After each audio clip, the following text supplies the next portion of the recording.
Hello and welcome to this edition of World at War. My name is Mohammed Saleh. The American President Donald Trump claimed on the 2nd of September that the US military had carried out a kinetic strike against a drug-carrying vessel in southern Caribbean, killing what he dubbed as 11 narco-terrorists of the Venezuelan gang Tren de Aragua. Furthermore, he claimed that the vessel was in international waters and was transporting illegal narcotics that was bound for the United States. Now, countering this claim, Venezuela's communications minister, Freddy Nunes, said that the video shared by Donald Trump as proof of the targeted attack was actually created using artificial intelligence. A day later, reiterating the tough stance, the American Secretary of State Marco Rubio said that military operations against drug cartels will continue. The war of words continued on Thursday as well, with the Pentagon accusing two Venezuelan fighter jets of flying near a US warship, USS Jason Dunham, in what the Americans claimed was a highly provocative move. With the Americans also now carrying out a formidable naval build-up in the Caribbean, the question is obviously this: what is the United States devising in the Caribbean? Our next report gets more details. Nicolas Maduro is an indicted drug trafficker. A lot of things are coming out of Venezuela. We took it out. The oil-rich but economically troubled Latin American nation of Venezuela is increasingly in the crosshairs of the United States of America, the world's mightiest military. Over the last 2 months, the US military has bolstered its forces in the southern Caribbean through the deployment of additional naval vessels and thousands of US Marines and sailors. Ostensibly in an anti-drug trafficking operation, analysts are of the opinion that the US Caribbean deployment is a show of force meant to put pressure on Venezuelan President Nicolas Maduro, whom the United States accuses of leading a drug cartel and whose last two re-elections in 2018 and 2024 it does not recognize. Ratcheting up the military and political pressure in recent weeks, the US has doubled the bounty for information leading to Maduro's capture to an astounding $50 million. But a defiant Maduro, who has led the impoverished nation since 2013 after the death of his mentor and predecessor Hugo Chavez, has refused to bow down. On Monday, in a meeting with international media in the capital Caracas, he railed against what he described as the greatest threat being faced by the Latin American nation in the last 100 years. Venezuela is going through the greatest threat that has been seen on our continent in the last 100 years. 8 military ships with 1,200 missiles and a submarine target Venezuela. It is an extravagant, unjustifiable, immoral and absolutely criminal threat. Bloody, absolutely criminal. The next day, speaking to reporters in the Oval Office, Donald Trump said that US forces had shot out a drug-carrying boat in the vicinity of Venezuela, further adding to the threat of similar actions to follow. We just, over the last few minutes, literally shot out a boat, a drug-carrying boat, a lot of drugs in that boat. And you'll be seeing that and you'll be reading about that. It just happened moments ago, and you'll see. And there's more where that came from. We have a lot of drugs pouring into our country, coming in for a long time. And we just, these came out of Venezuela and coming out very heavily from Venezuela. A lot of things are coming out of Venezuela, so we took it out. Later in the day, Trump posted a grainy aerial video on his Truth social platform that showed a motorboat speeding across choppy waters before it bursts into flames. Interestingly, the White House has not released the identities of the 11 alleged drug traffickers, and it remains unclear what drugs the vessel was believed to have been carrying. According to legal experts, the Tuesday strike may have been in violation of international human rights and maritime law. But the US Secretary of State Marco Rubio on Thursday ramped up the rhetoric against Venezuelan president. denouncing Maduro as an indicted narco-terrorist and fugitive from American justice. Nicolas Maduro is an indicted drug trafficker in the United States, and he's a fugitive of American justice. We're going to continue to hunt for, like we always have, but this time we're not just going to hunt for drug dealers with the little fast boats and say, let's try to arrest them. No, the president has said he wants to wage war on these groups because they've been waging war on us for 30 years and no one has responded. On the same day, amid escalating tensions, 2 Venezuelan F-16 fighter jets flew over the US Navy ship USS Jason Dunham in the international waters of the Caribbean. A maneuver dubbed highly provocative and a show of force by the Pentagon. The missile destroyer is part of a group of at least 7 US warships that have been deployed to the area as part of a mission ostensibly targeting drug smuggling. With the Washington plan not entirely clear and both sides not willing to budge, the chances of a full-blown war breaking out in the region is growing by the day.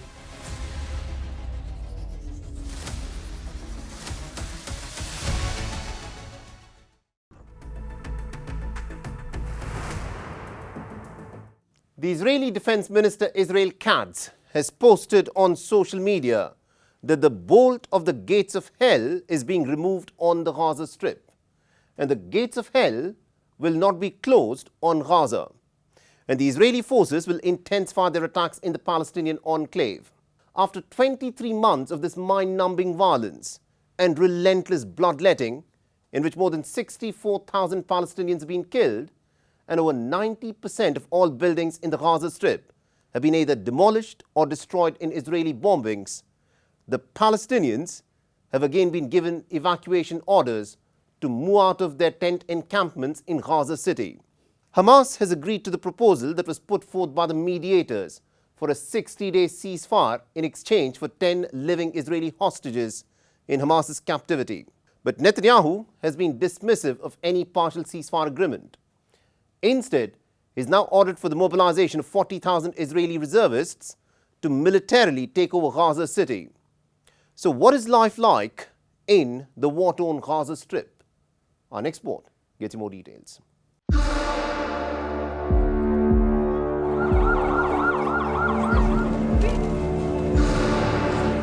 For 23 months, Israel, with the use of American-supplied fighter jets and predominantly American-supplied bombs, has continued a campaign of relentless bombardment of the occupied Palestinian territory of Gaza.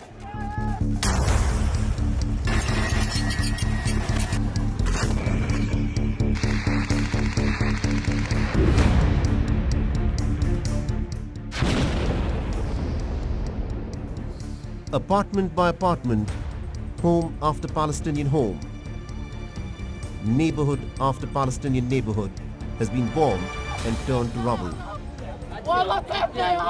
The Palestinians have been given repeated evacuation orders, and every single one of the 2.1 million Palestinians have been forced out of their homes and have been forced to live in refugee tent encampments. The Palestinian agricultural fields have been destroyed. Sources of water and electricity repeatedly attacked with sophisticated weapons.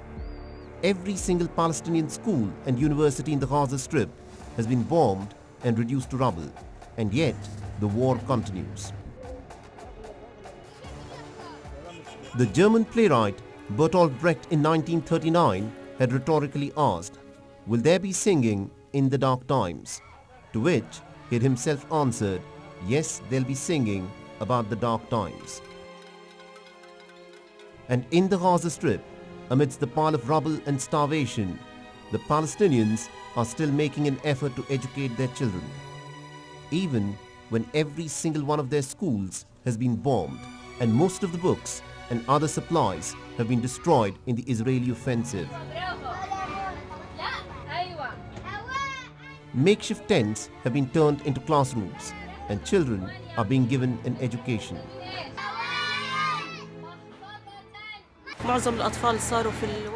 Most of the children are now considered on the streets. There are almost no schools to take these children. If we were to find, we would find 1 or 2 schools with hard work from some people. So we try as much as we can to gather these little ones and bring them together so they don't miss out on many things. That's enough. Here they are sitting in tents, living the tent life in war in hot weather. Everyone is still striving for education. We are never giving up on education, and we consider it the pinnacle of everything. An educated person can do anything. Some of the lucky Palestinian children are even getting the opportunity to learn break dance amidst the rubble. About 50 to 70 children turn up regularly for their lessons. 31-year-old Ahmed Al-Awadi, who instructs the children on the streets, used to earlier run a dance studio at the Nusayrat refugee camp before the war began. But now, the cleared street amidst the rubble is his dance studio. We host programs during the current circumstances to raise awareness and provide psychological relief. Anything that can help children cope with the atmosphere they are living in and that has been imposed on them. We try to create a different atmosphere that can disconnect them from the painful and tiring reality they live in. Our goal is for a child to come to our center, spend an hour or an hour and a half and express what is inside. Israel's own military data has now shown that an overwhelming majority, that is over 83% of the 64,000 Palestinians that Israel has killed, are all civilians. The International Association of Genocide Scholars, a 500-member body of academics founded in 1994, has passed a resolution stating that Israel's policies and actions in Gaza fulfill the definition of genocide as set out in the 1948 United Nations Convention for the Prevention and Punishment of the Crime of Genocide. On the 5th of September, Israel bombed the 14-story tall Mushtaha building in Gaza City, with the claim that the building was being used by Hamas.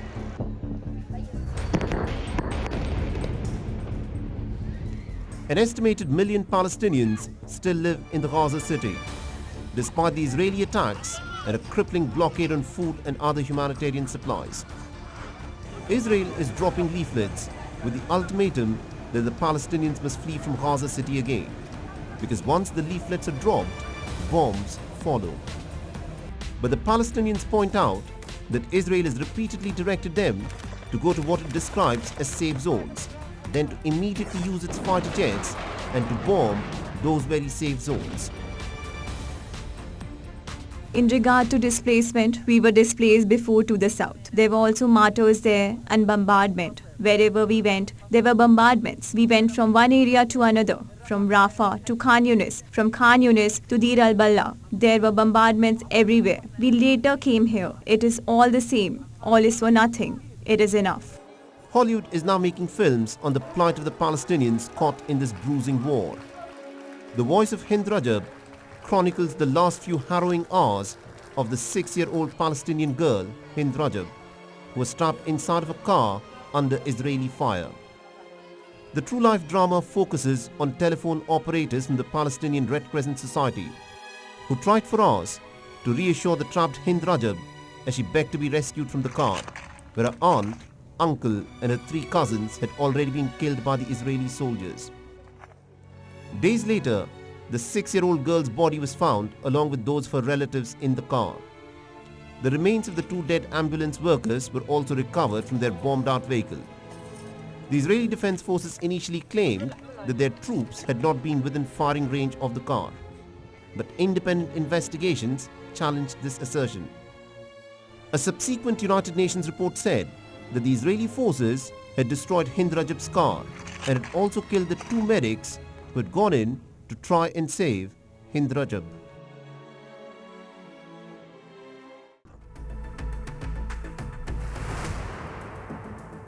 On the 5th of September, the Russian Defense Ministry said that its forces had conducted an exercise in the Baltic Sea, including drills to repel any potential underwater attacks. Now, according to the ministry, the naval drills were aimed partly at assessing the Navy's anti-submarine sabotage defense units. It is to be noted that on the 1st of August, the American President Donald Trump had admitted to ordering 2 US nuclear submarines to take up positions closer to Russia. Late last month, the Russian and the Chinese navies had practiced hunting and destroying an enemy submarine in the Sea of Japan in an apparent bid to counter what they perceive as the US-dominated global order. In the land war, Russia's military has crossed over into the eastern industrial region of Dnipropetrovsk and has captured several key villages, establishing a firm foothold in the region. Our next report gets more details.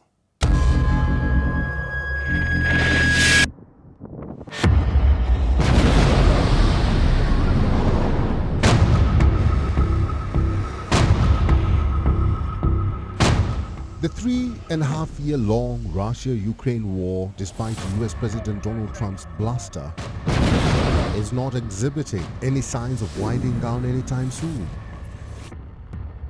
Russian President Vladimir Putin is playing hard to get following the Alaska summit in mid-August and has instead escalated the Russian offensive. On August 31st, strengthening their military cooperation, Moscow and Beijing began joint naval drills in the Sea of Japan. The Joint Sea 2025 exercises kicked off in waters near the Russian port of Vladivostok and lasted for 3 days. 4 Chinese vessels, including guided missile destroyers Shaoxing and Urumqi, participated in the exercises alongside Russian ships holding submarine rescue, joint anti-submarine, air defense and anti-missile operations and maritime combat. Continuing the naval exercises with an anti-submarine component, the Russian forces conducted an exercise in the Baltic Sea as well, including drills to repel potential underwater attacks. The Russian Defense Ministry published video of Russian Navy Commander Admiral Alexander Moiseyev inspecting the Baltic exercise, which also included a drill to protect an airfield from enemy drone strikes. Post-Alaska summit, Russia intensified its assault and has crossed into the eastern industrial region of Dnipropetrovsk. Even Ukrainian forces acknowledged late last month the fact that Russian military has established a foothold in that region. So where does that leave the embattled Ukrainian President Volodymyr Zelensky after a meeting with European Council President Antonio Costa in western Ukraine on September 5th? A hopeful Zelensky said that thousands of troops could be deployed to Ukraine as part of post-war security guarantees. And we also understand which countries are ready to implement what. And also this issue that you said that there is information that there are 10,000 troops which will be deployed. Again, I will not talk about the number, but it is important that we are discussing all this. Yes, it will definitely be in the thousands, not just a few. And this is a fact, but it is still a little early to talk about it. A day earlier, French President Emmanuel Macron said that 26 countries had pledged to provide post-war security guarantees to Ukraine, including an international force on land, sea and in the air. Though initially Macron had said those 26 countries would deploy to Ukraine, he later said that some of them would provide guarantees while remaining outside Ukraine, for example, by helping to train and equip Kyiv's forces. In retaliation, Russian President Vladimir Putin said the very next day that any Western troops deployed to Ukraine would be legitimate targets. Regarding potential foreign military contingents in Ukraine, it is one of the root causes behind drawing Ukraine into NATO. Therefore, if some troops appear here, especially now during military operations, we proceed from the fact that these will be legitimate targets for destruction. The Russia-Ukraine conflict has proven to be a thorn in US President Donald Trump's side and Putin an elusive and notoriously tough negotiator. Trump, who is not coy about his Nobel Peace Prize ambitions, has repeatedly claimed to have settled 7 wars, but is appearing increasingly restless and annoyed over his inability to bring an end to the Russia-Ukraine war. On Thursday, at a dinner with tech leaders, Trump conceded that the going has been tough and much more difficult against his great expectations. We're having a very good dialogue. I settled 7 wars the one that I thought would be maybe one of the easiest. You know that feeling? You think one thing is going to be easier, turns out to be a little bit tougher.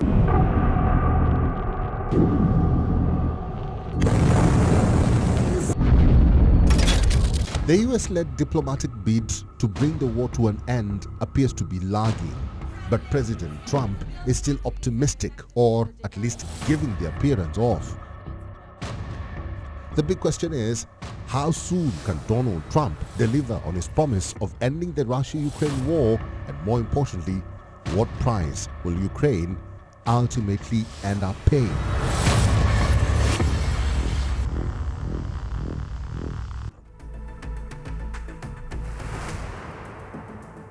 Pakistan was jolted, but not one, not two, but as many as 3 terror attacks on the 2nd of September, in which at least about 30 people, including 11 soldiers and 6 militants, were killed and dozens of others were wounded. Now, 2 of these attacks took place in the restive province of Balochistan, whereas 6 soldiers were killed in a suicide bombing that targeted their military base in neighbouring Khyber Pakhtunkhwa province. This year alone, more than 430 people, mostly members of the Pakistani security forces, have been killed in violence that was carried out by armed groups fighting the state of Balochistan and Khyber Pakhtunkhwa. Noteworthy is the fact is that Pakistan has witnessed an escalation in violence, especially in Balochistan and Khyber Pakhtunkhwa, ever since the Afghan Taliban seized power in Kabul in August 2021. Our next report gets you more details.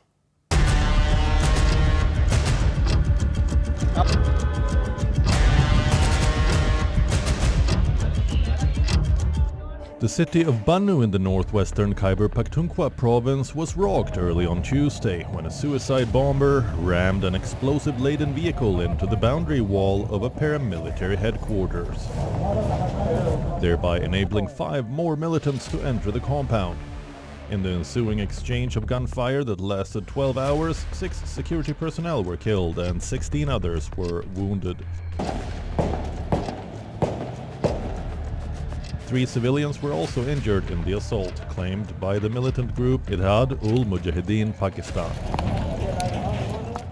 That came to an end with the death of all 6 militants. 6 of our security forces personnel are injured, 6 of the FC personnel are injured, and 4 of our police personnel are injured. The toll includes 5 martyrs from the Frontier Constabulary and 1 from the security forces.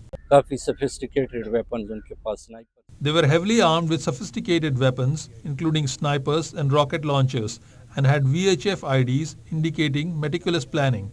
However, their planning fell apart. Our losses were minimal compared to theirs. 6 attackers were involved and all 6 were neutralized. Later that evening, 15 people were killed and more than 30 others were wounded in a suicide bombing near the Shahwani Stadium in Quetta, the capital of the restive southwestern province of Balochistan. Hundreds of members of the Balochistan National Party, or BNP Mengal, had assembled at the stadium for a rally, marking the death anniversary of the late Sardar Ataullah Mengal, a nationalist leader and former provincial chief minister, when a bomb exploded in the parking area shortly after the conclusion of the public meeting. We were a short distance away from the site of the explosion. As soon as the blast occurred, we turned around to look and saw flames rising. When we went there, people were lying injured and some had been martyred. At that time, we immediately picked up the injured and took them to the civil hospital. Our rally concluded. We saw off guest leaders from other parties who had arrived to attend the rally. As they were leaving from the main gate, the blast took place at a short distance.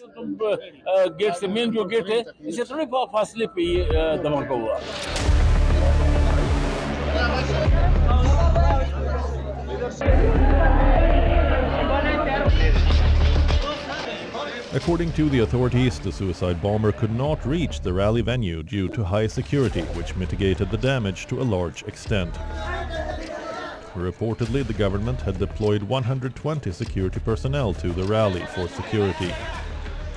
The next day, the banned militant Islamic State group claimed responsibility for the attack.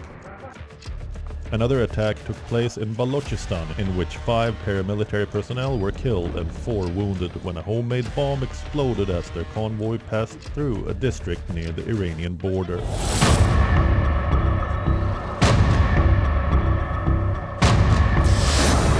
2024 turned out to be the deadliest year for the civil and military security forces of Pakistan in a decade, with at least 685 members of security forces losing their lives amid a total of 444 terror attacks. This year, so far, more than 430 people, mostly security personnel, have lost their lives due to insurgency in Balochistan and Khyber Pakhtunkhwa. In June this year, Pakistan's government increased defense spending by 20%, with 14% of the country's overall budget now assigned to the army. But the big question is, will it be enough in bringing the curtains down on the long-running insurgency in these restive provinces?